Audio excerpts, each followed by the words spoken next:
It's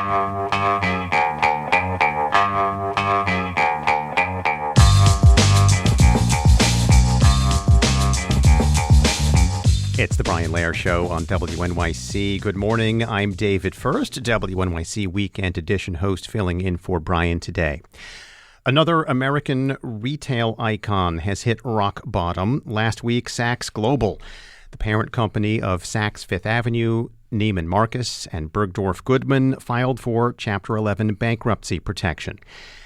This feels familiar, right? In the last 10 years, New York City has lost so many of its department stores. Barney's, Lord & Taylor, Henry Bendel, Century 21, J.C. Penney, and most recently the Macy's in downtown Brooklyn. Neiman Marcus also filed for Chapter 11 bankruptcy before it was acquired by Saks. With us now is Vanessa Friedman, fashion director and chief fashion critic of the New York Times, to explain why Saks is filing for bankruptcy, what it means for shoppers, and why so many department stores are crumbling in this new retail landscape. Vanessa, welcome back to WNYC. Hi, David. Nice to be with you.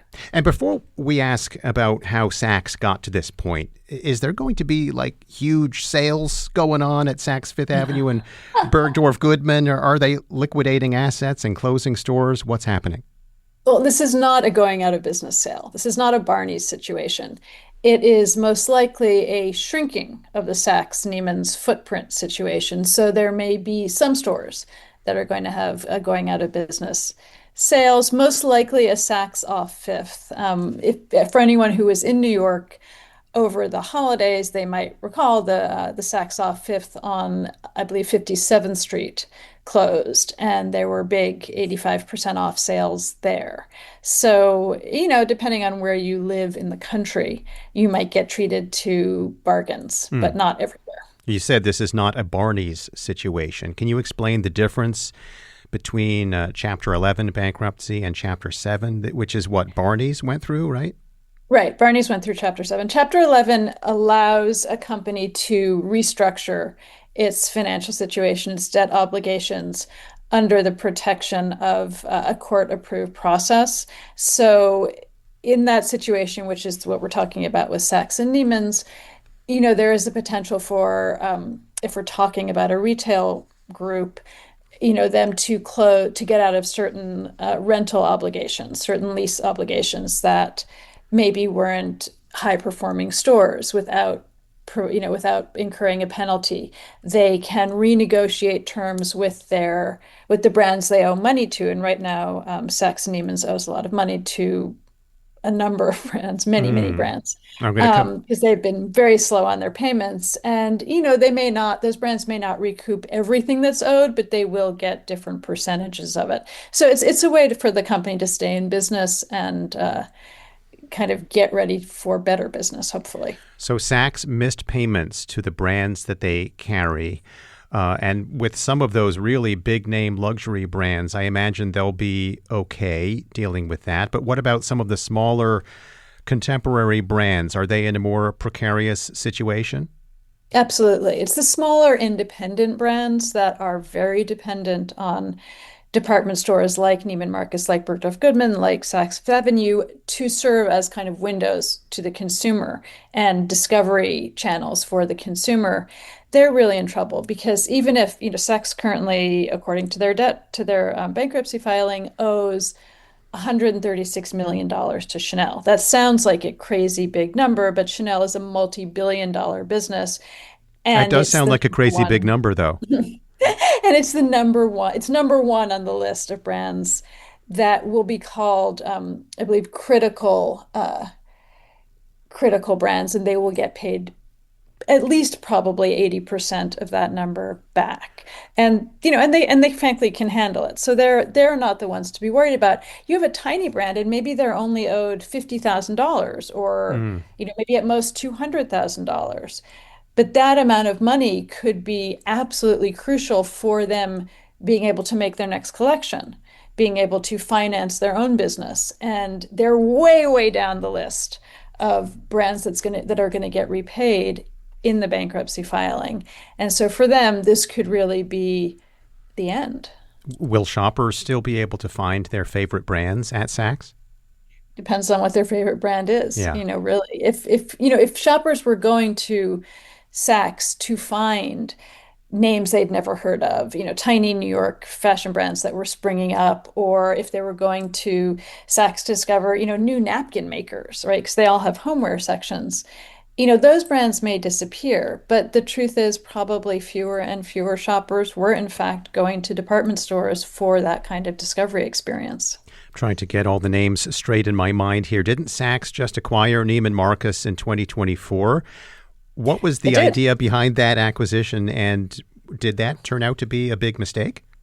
It did. So then the man behind this, a businessman who started life as a real estate developer named Richard Baker, had this idea, which he'd had for decades, really. He bought Saks in, I believe, 2014, and he'd been trying to buy Neiman pretty much ever since. He had the idea that in this changed retail landscape, the only way for what is called multi-brand third-party retail to survive would be to combine all the high-end department stores into one kind of behemoth Hmm. group, which would then be able to, rather than compete with each other, leverage their critical mass to make great deals with brands, to get exclusives, to be the place, really the only place that consumers could go to, that customers could go to buy the whole variety of brands they were interested in. And it makes sense, right? It's a logical strategy. It didn't work this time for a variety of reasons. What are some of those reasons? The chief reason I think really is the completely changed shopping habits of the American Hmm. consumer, right? Between 2014 and now, if you think about it, e-tail really emerged as a strong force in people's lives, right? People started buying online. This was completely sent into hyperdrive during the pandemic when everyone was at home. And really shopping behavior changed dramatically. You combine that with the fact that most luxury brands, because these are primarily high-end luxury department stores, most luxury brands now have their own stores pretty much all over across the country, which they did not used to have, right? It used to be that for certainly European brands, the thinking was the department stores were the kind of gateways to the American consumer because the country is so broad that it was hard to have a presence in every major city. That's no longer true, right? Now, those brands all have direct relationships with their consumers, either via their own retail presence or via online stores. So now they're competing with the stores that used to be their only means of access, and now they're shopping on social, right? Now there's social media shopping. So there are all these different ways for people to encounter clothes, stuff. And I like And how, oh, department go stores ahead. are Sorry. just, yeah, they're just a tiny little player in that now. I like how when you're talking about the emergence and the kind of real taking over all of this online shopping, you call it not retail, but e-tail. Retail. And there's Amazon, right? So Amazon is the prime place for purely transactional shopping, Mm. right? If you just want to go in and buy something and make it as easy as possible, most people are getting that stuff off Amazon. So that also puts further pressure on physical stores to give you something else, right? To be the place that is that you want to go because you want to feel stuff and you want to experience it and you want to have this kind of imaginative, immersive Mm. shopping moment. And, a lot of them weren't doing that. They were just kind of warehouses for garments. Well, this is the Brian Lehrer Show here on WNYC. If you're just joining us, we're talking about the Saks Group bankruptcy with Vanessa Friedman, fashion director and chief fashion critic of the New York Times. And listeners, if you'd like to join this discussion, give us your reactions to this news. Do you have any Saks memories? Do we have any Saks shoppers listening? Maybe window shoppers listening in, or maybe Saks employees who want to share what the bankruptcy looks like from inside the house. Any brand owners waiting on a check from Saks? If you're a longtime patron of the department store, of any department store, what memories do you have associated with those stores? Give us a call, 212-433 9692. That's 212-433 WNYC. And as we're talking about the changing nature of shopping, Vanessa, are people just shopping less in general? I don't think they're shopping less. They're just shopping differently and they're Hmm. shopping in different places. And I think they want different things out of a department store. In Europe, it's interesting. The department stores that are left have really become almost like tourist sites, right? Like urban monuments. Hmm. And they're in these incredible landmark buildings, but they really exist on their own. And they become destinations to go to ogle the whole thing as much as to actually buy something. And you could do that, for example, Bergdorf Goodman does play that role a bit in New York. Saks Fifth Avenue, the flagship store, plays that role a bit in New York. Neiman Marcus in Dallas plays that role. But, during the early part of this century and of last century, these department store chains like exploded across the country. They were in every mall. Often a mall would have both a Saks and a Neiman's. And Yeah. they started to just seem very, very cookie cutter. And they kind of lost the point of view, which is one of the reasons you go to a store, right? They all buy slightly differently. And so you want to see, like Barney's, what was super cool? What was New York cool like? Bergdorf's, what was, uptown Hmm. society like? And once you lose that identity, there's less of a reason to go shop there. Well, you're starting to take us back in time, right, to the golden age of department stores. I'm going to take your calls in just a moment. But first, what role did these department stores play in making New York City a fashion capital of the world? I think they sold the idea of New York sophistication, of New York chic to the world. They were the place you went to become that person that you dreamed of, that person that was in movies, the person that was in novels. It's not really an accident that Emile Zola wrote an entire book called The Lady's Paradise, about the role of the department store, the Hmm. purpose of the department store. And, each one offered a slightly different version of who you might want to be. So if you went to Neiman's in Dallas, you were going there to become this kind of fabulous Texan um, society woman. And if you were going to Saks in New York, you were going to the New York version of that. And it was a kind of magical experience. Well, let's take some of your calls right now. If you'd like to join this conversation with Vanessa Friedman, fashion director, chief fashion critic of the New York Times, the number 212-433-9692. Joe in Scarsdale, welcome to the Brian Lair Show. Hi, Brian. Thank you very much. And Vanessa, you're terrific. I am a bankruptcy lawyer. I represent vendors in Saks. And there are some 2,500 plus vendors, and the impact of this bankruptcy is monumental. Did you want to say any more about that, or Vanessa, maybe just respond to that notion that this is monumental? I'd actually love to hear, Joe, if you have clients who are affected by this, what it means for them and where they fit, where they're sitting on that list of money owed. Sure.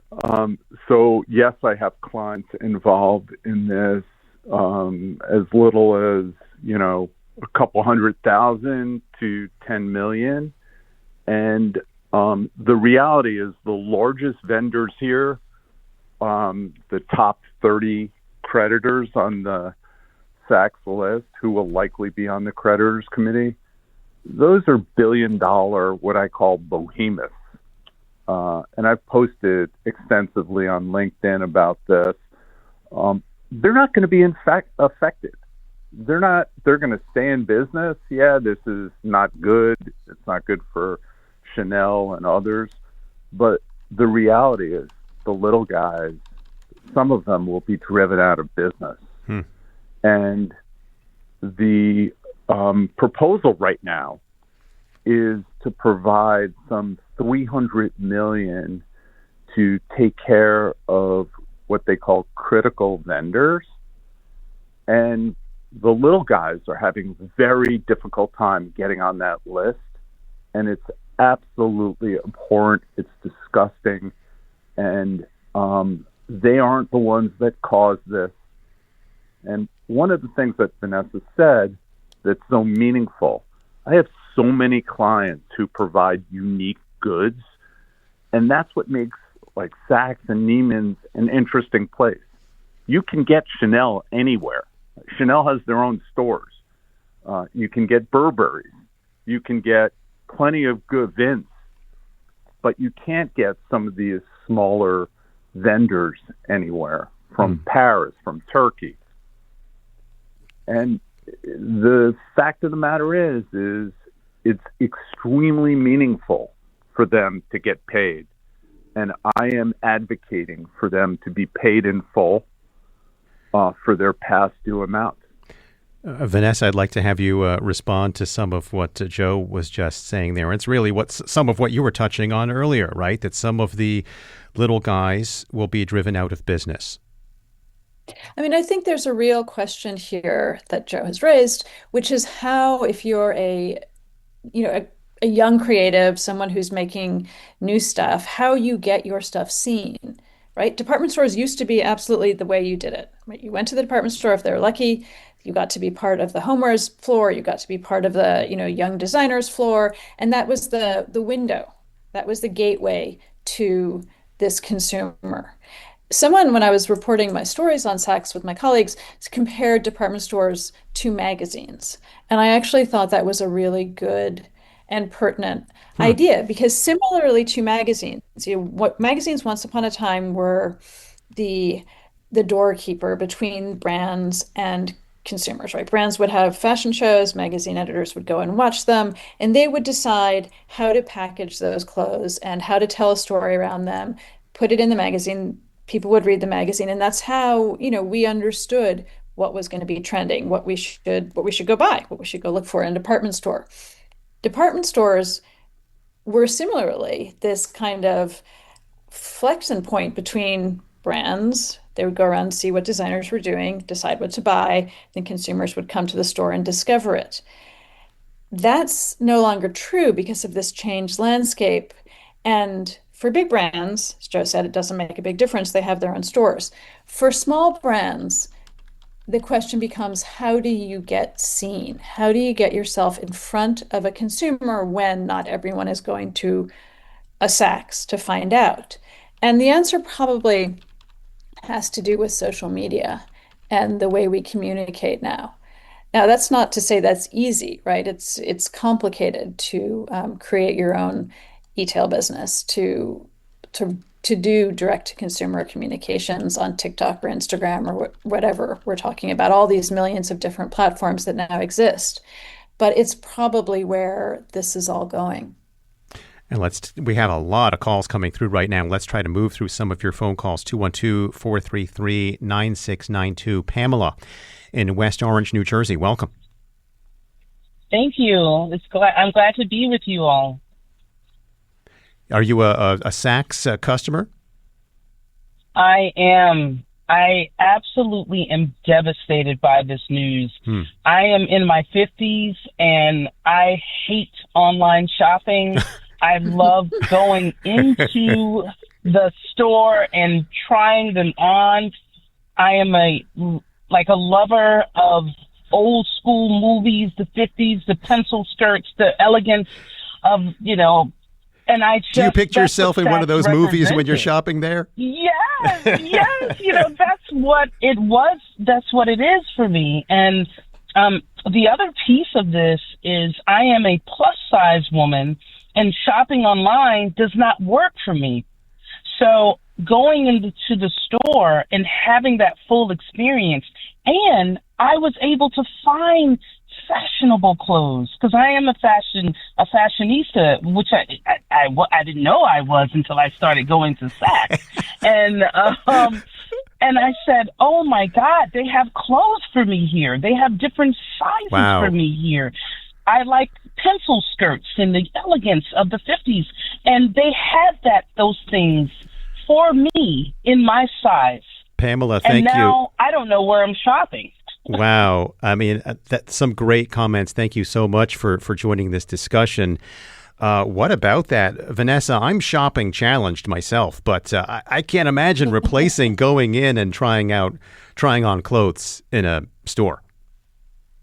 Well, I do. I think one of the winners here are going to be the specialty stores, which are not, not the department store, so not quite as big as department stores, and often not part of a chain, right? There's usually just like one in each city or one in different suburbs. But, stores that are run by an actual person who has a very specific point of view on what he or she wants to stock in their stores, usually knows their customer, has a kind of personal relationship with their customer, and can help them figure out what to buy and what to wear. I think that is something you cannot replace online. It is very valuable.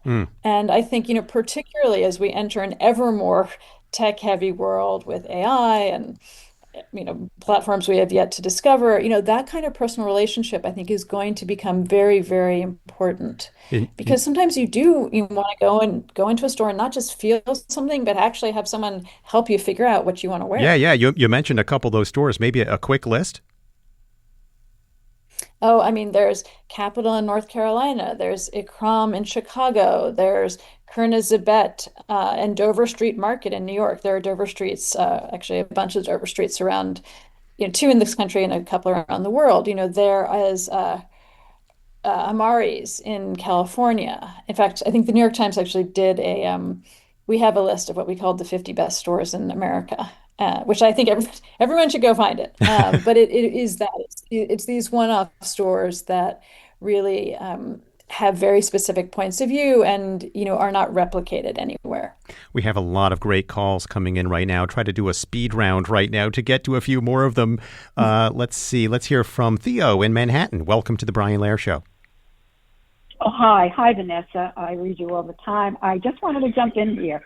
I, in fact, worked for 15 years at Lord & Taylor as a buyer and 5 years at Bergdorf for a buyer. And then I did product development. So I've seen this whole thing going on and how it happened. And I'm just going to jump in here and say one thing. We had stores everywhere, and I ended up being 50 stores. But I have to tell you something. It was in the day of when Stanley Marcus was alive, and Neiman Marcus, et cetera, and all these, and Marvin Traub at Bloomie's. These guys were like P.T. Barnum. It's probably a long time before you.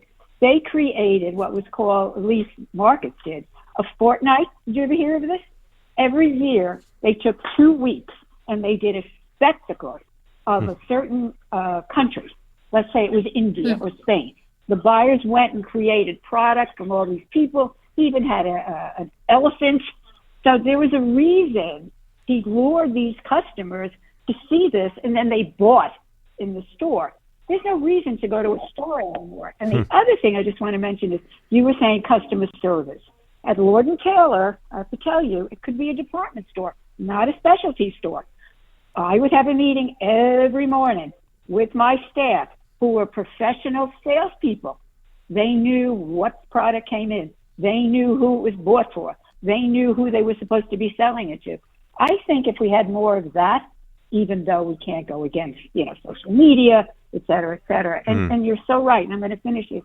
I was at Bergdorf the first time that we brought in a European fashion designer to have his own boutique, and it was Armani.